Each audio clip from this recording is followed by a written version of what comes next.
챗 GPT가 나오면서 이제 나만의 챗봇을 만든다라는 또 테마가 생겼는데요.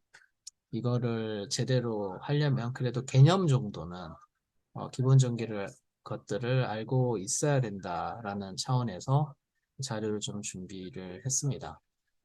여기서 이제 조금 어려운 단어가 나오는데요. 검색 증강 생성이라는 단어가 나오고요. 일단은 뭐 AI 챗봇이란 뭐가 다르냐, 기존 챗봇하고 예, 이렇게 많이들 생각하시는데 그냥 제일 큰 차이점은 자연어로 내가 이제 기존 챗봇들은 시나리오 기반으로 뭔가 설정을 해서 이렇게 하나씩 하나씩 하는 거라면 AI 챗봇의 가장 큰 대표적인 차이점은 자연어 기반으로 의도를 파악해서 예, 원하는 답변을 할 수 있다라는 부분이 제일 큰 차이점이라고 보시면 될 것 같습니다. 그 외에도 뭐 많은 것들이 있겠지만 일단 이게 기본적으로 가장 큰 차이점입니다. 이 구성 요소가 좀 있는데요. 일단은 기본 흐름은 그냥 질문했을 때 내 저장소에서 내가 올린 데이터를 이용해가지고 예, 언어 모델에 같이 보내서 답변을 얻는.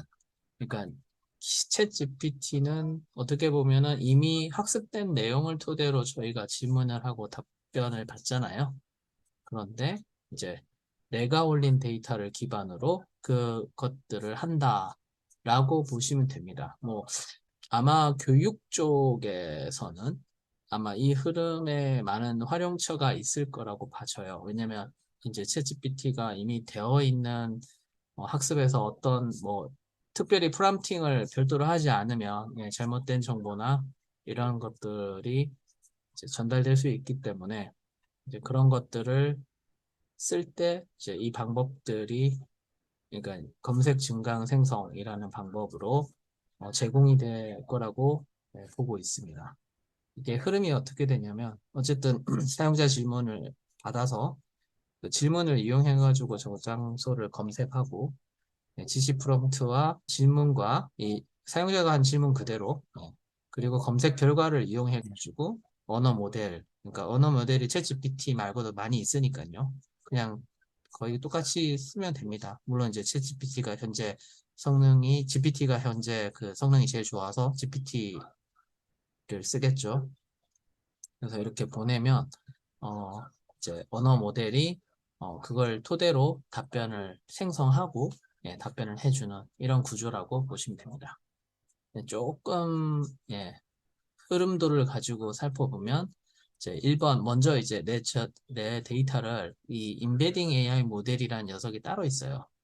그래서 이것을 이용해 가지고 데이터베이스 저장소 저장을 하고요. 이런 조금 어려운 언어는 나중에 다시 설명을 드릴 테니까요. 그리고 질문도 마찬가지로 이 임베딩 AI 모델이라는 걸 이용해서 저장소로 보내고 그 결과를 사용자 질문과 여기는 텍스트예요. 이쪽은 숫자고 그 뒤에 가서 또 설명을 드릴게요. 이렇게 해서 생성을 한다. 언어 모델을 생성한다. 그리고 답변을 제공한다. 이런 흐름입니다. 뭐 조금 더 구조를 바꿔서 똑같은 거예요. 똑같은 건데 이제 이해를 돕기 위해서 처음에 내 데이터를 임베딩 이용해 가지고 저장소에 저장을 하고 그리고 질문도 임베딩 모델을 통해 가지고 이쪽으로 보낸 다음에 그 결과를 보낸다. 이제 이런 흐름입니다. 이제 좀 쪼개서 보면은요. 처음에 뭐 데이터나 문서를 가공을 해야 되고요. 가공을 안 해도 괜찮습니다. 뭐 일단은 기본적으로는 좀 뭔가 어떤 결과를 원하에 따라서 가공을 좀 많이 해야 되긴 하는데 기본적으로는 그냥 그대로 사용할 수 있는 경우도 많습니다. 그리고 인베딩 모델이 필요하고 언어 모델이 필요하고 그리고 벡터 데이터베이스라는 녀석이 필요합니다. 그리고 이거 같은 경우에는 기존에 그냥 다른 데이터베이스도 쓸 수 있는데요. 예, 기본적으로는 이 reg라는 단어를 보시면은 벡터 데이터베이스를 이용한다라고 생각하시면 됩니다. 그리고 프롬프트를 당연히 이용하게 되겠고요. 그래서 그 첫 번째로 문서 데이터 가공이 있잖아요. 현재는 대부분의 문서 양식을 다 사용 가능합니다. 그리고 문서 또는 데이터는 반드시 나누어야 돼요. 이게 이제 여러 가지 이유로 나누어야 되는데요. 언어 모델 및 임베딩 모델에는 토큰의 크기가 정해져 있어요. 그래서 이 정해진 그 다 보내고 싶어도 사용을 할 수 없기 때문에 나눠야 되고요. 그리고 기대하는 답변의 성격이나 형식에 따라서도 나누어야 됩니다. 그리고 마지막으로 문서나 이제 데이터가 현재 어떤 형식이냐, 그리고 이게 구조화된 거냐, 구조화되지 않았냐에 따라서 그걸 고려해서 나눠야 됩니다. 그런데 결론은 벨루가 추천이라고 적어놨는데 내용의 주제 기준으로 나누는 게 범용성이 좋습니다. 그래서 이게 조금 더 예시를 드려야 될 것 같은데요. 내용의 주제 기준으로 나눈다라는 거는 문서의 제목과 문서 자체의 제목, 뭐 파일명일 수도 있고요. 그리고 제목이 있고요. 부제목이 또 있을 수 있고 해당 사항이 있으면 그냥 주제가 또 있을 수도 있죠. 그리고 내용입니다. 결국은 이 내용에서 답변을 찾는 건데요. 아까 저희가 넣는 그 문서나 데이터도 홀루시네이션이 발생할 수 있거든요. 그래서 저희가 답을 구하는 거는 이 내용에 있습니다. 그런데 예를 들어서 뭐 계약서가 여러 개의 계약서가 있다라고 칠게요. 그런데 계약서는 다 똑같은 계약서인데 내용이 바뀌는 거잖아요. 그런데 이게 어떤 계약서의 내용이냐라는 걸 알아야 돼요. 그러니까 파편적인 정보를 언어 모델에게 제공을 하는 거기 때문에 제공을 할 때 이런 것들을 같이 제공을 해주면 더 정확한 답변을 할 수 있다. 이렇게 이해하시면 될 것 같습니다. 그래서 이제 또 인베딩과 벡터 데이터베이스라는 게 나오는데요. 이걸 또 간단하게 설명드릴게요. 인베딩은 그냥 글로 표현하면 글자, 단어, 문장을 그냥 분류하는 겁니다. 이 인베딩이라는 거는 예를 들어서 모든 과일은 과일이라는 스티커를 붙이는 거고요. 모든 장난감에는 장난감이라는 스티커를 붙입니다. 이런 개념이다라고 보시면 될 것 같고, 그러면 인베딩 전용 AI 모델을 쓰면은요, 스티커 대신 숫자를 붙이는 거예요. 스티커를 붙이는 게 아니고 정해진 숫자를 붙이는 겁니다. 그러면 이 숫자가 서로 가까워지면 이 숫자는 숫자니까 이제 서로 뭐 8하고 7이 더 가까운 거잖아요.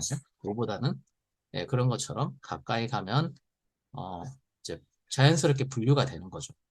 과일이라고 장난감이라고 안 해도. 그리고 벡터 데이터베이스는 그냥 과일 상자, 장난감 상자처럼 모아두는 곳이에요. 이런 것들을. 그런데 분류가 되어 있기 때문에 가까운 것들끼리 이렇게 모여 있어요. 그 다음에 다시 이걸 한번 볼게요. 내 데이터는 인베딩 모델을 이용해 가지고 이 저장소에 저장이 돼 있죠. 그리고 질문 또한 이제 질문을 던지면 인베딩 모델을 통해서 숫자가 다시 벡터 DB에 들어갑니다. 그러면 둘 다 숫자예요. 그래서 질문하고 비슷한 숫자, 내가 기존에 넣었던 자료와 비슷한 숫자를 찾아내는 거예요. 이런 원리로 되어 있습니다. 조금 더 쉽게 설명을 드릴게요. AI가 기본적으로 언어를 이해 못해요. AI도 컴퓨터이기 때문에 다 숫자입니다.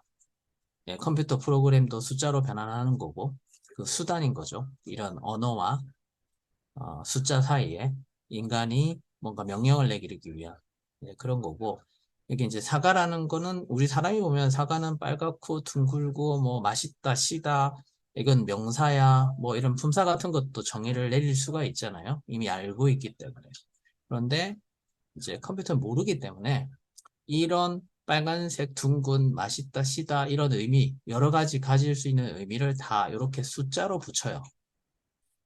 이 숫자로 그냥 이런 것들을 붙이는 겁니다.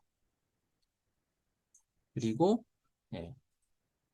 이거는 인베딩 모델 성능은 솔직히 이거를 할 때, 챗봇을 만들 때 굉장히 중요해요. 이 숫자가 잘못 붙으면은 그냥 틀려버리는 거예요. 숫자를 잘 붙여야지 정확한 의미가 전달되는 거니까 숫자를 잘 붙여야 되겠죠. 그게 그 인베딩 모델의 성능입니다. 그리고 이 숫자는 몇 개나 붙을까? 근데 인베딩 모델마다 정해진 숫자가 있습니다. 네, 그래 그 숫자만큼 붙이는데요. 뭐 지난번 강의에서 제가 설명을 안 드렸지만 숫자가 크다고 좋은 것도 아니고 작다고 하고 좋은 것도 아닙니다. 용도에 맞게끔 이제 쓰는 건데 이제 그건 잠시 넘어가고요. 네, 숫자는 몇 개만 생길까? 네, 오픈 AI에서는 텍스트 임베딩 A.002라는 정식 모델명을 가진 녀석을 임베딩 모델로 쓰라라고 권장을 하고 있어요. 근데 이 녀석은 1536차원을 지원합니다. 그 말은 이 숫자가 1536개가 붙는 거예요. 네, 쉽게 말해서요. 네. 그리고 다양한 인메디 모델이 있는데 오픈 AI만 봐도 이렇게 5개가 기본적으로 있어요. 그런데 이건 이제 옛날 것들이고요. 예, 그 특징에 따라서 조금 차이는 있지만 그냥 그냥 텍스트 인베딩 에이다 모델 002라는 녀석을 쓰면 됩니다. 네, 그리고 구글도 있고요. 그러니까 구글이 이 부분에서는 시초예요. 버트라는 녀석을 만들어서 언어를 숫자로 치환하자. 예, 아주 오래전부터 있던 개념이고 떤 유능한 분들이 논문을 써서 이제 그거를 구조화시킨 겁니다. S버트 이게 뭐냐면 이거는 센텐스 버트라고 해서요. 문장 전용이에요. 문장 전용. 뭐 이런 것도 있고요. 그 외에 뭐 클라우드 코이어 이런 언어 모델들 네이버도 마찬가지입니다. 다들 별도의 그 모델을 가지고 있습니다. 네, 그런 것들을 이용해서 학습하는 텍스트 데이터를 수치화시키고 그거를 뭐 트레이닝을 시키기도 하고 이런 레그 같은 생성 증강 모델의 뭐 용도로 사용하고 이렇게 하고 있습니다. 자, 조금 이제 다시 한번 이걸 살펴볼게요. 네, 마찬가지로 똑같은 구조로 가지고 있고요. 언어 모델, 인베딩 모델, 이제 재료들은 어느 정도 한번 훑었어요. 그런데 이제 이 벡터 데이터베이스라는 녀석이 있잖아요. 이게 아까 과일 상자 또는 뭐 장난감 상자라고 했습니다. 그런데 그 장난감을 주제, 크기, 색깔별로 나누어 상자 안에 넣듯이 솔직히 장난감 상자인데 뭐 넣을 때는 크기든 뭐든 이렇게 해갖고 뭐 자리 공간을 이용해가지고 이렇게 정리를 하잖아요. 사과라는 녀석을 이렇게 넣으면 벡터 데이터 제이의 한 점으로 들어가요. 이 숫자들이 그 좌표를 대표합니다. 뭐 쉽게 말하면 한 점으로 그냥 들어가는 거예요. 사과라는 단어가. 물론 이 사과라는 텍스트도 같이 들어가요. 이 숫자하고 함께. 여기는 사과야. 이런 식으로. 그런데 문장을 넣어도요. 문장을 넣어도 이 문장 전체가 가질 수 있는 의미를 숫자로 표현이 되고 인베딩 모델이 그렇게 만드는 거예요. 그래서 다른 위치에 이렇게 점으로 들어갑니다. 좌표예요. 차원이기 때문에 좌표 점입니다. 그리고 텍스트 인베딩 에이다 002 모델은 1536차원이니까 처음에 이 데이터베이스를 만들 때 정의를 해줘요. 768차원을 쓸 건지 1536차원을 쓸 건지 뭐 1024차원을 쓸 건지 그거는 이 모델 사용하는 거에 이미 정해져 있는 숫자를 사용하시면 됩니다. 그런데 이렇게 정의를 해놓는데 다른 모델을 만약에 쓰면 동작을 안 합니다. 그 용도로 다시 벡터 데이터베이스를 만들어야 됩니다. 그래서 또 예시로 보면 사과도 나는 사과를 먹는다 또는 뭐 제목 부제목 이 덩어리 그리고 또는 뭐 코드 같은 이런 HTML 코드도 인베딩을 하게 되면 여기 이렇게 점으로 들어가기 때문에 어딘가에 위치하게 돼 있어요. 그러면 이제 질문이 남았죠. 결국 이제 여기서 보면 이제 벡터 데이터베이스도 했습니다. 그래서 이 부분 이제 설명을 드릴 건데요. 사용자 질문하고 그러면 어떻게 벡터 데이터베이스에서 찾는지. 아까 나는 사과를 먹는다. 이런 식으로 해가지고 위치를 했죠. 그리고 여기 보시면 질문이 나 사과 먹고 싶어 라고 한 거예요. 물론 그냥 질문을 이렇게 하지는 않겠지만 그러면 얘도 인베딩 모델에 의해서 그 숫자로 변하죠. 그러면 어딘가 위치를 하겠죠. 하나의 점으로. 그러면 제가 만약에 탑 K, 아까 탑 K는 그냥 검색 결과예요. 근데 이제 우선순위를 위에서부터 아래로 그냥 찾아내는 거다. 숫자이기 때문에. 가까이 있는 놈을 먼저 2개를 찾아줘 라고 하면 그냥 위에서 가까운 거 2개를 얘가 찾아주는 거예요. 근데 얘는 100개도 요구청할 수 있습니다. 예, 범위가 엄청 커지면 이제 그만큼 많이 가져오는 거죠. 현실적으로는 이게 안 돼요. 왜냐면 토큰의 제약이 있기 때문에 처리할 수 있는 양이 제약이 있기 때문에. 근데 그냥 DB 자체만 이 저장소만 바라봤을 때는 가능합니다. 그리고 단어만 이렇게 엔비딩 하면 상관없어요. 단어는 100개를 가져와도 상관없으니까 다 가져올 수 있습니다. 토큰 양을 초월하지 않습니다. 그런데 보통 인베딩 할 때는 문단을 하기도 하고 한 페이지를 전체도 하기도 하기 때문에 그 양을 이제 고려해서 가져오는 게 좋습니다. 뭐 많이 가져온다고 또 무조건 좋은 것도 아니고요. 그렇게 했을 때 이제 프롬프트라는 녀석을 이용해 가지고 자, 넌 음식 메뉴를 안내를 도와주는 AI 챗봇이야 라는 큰 역할을 주고요. 그리고 사용자의 질문은 사과를 먹고 싶으라 라는 거고 이 질문을 통해서 내가 검색을 해왔더니 이런 사과라는 거 나는 사과를 먹는다는 뭐 이런 2개가 찾아졌어.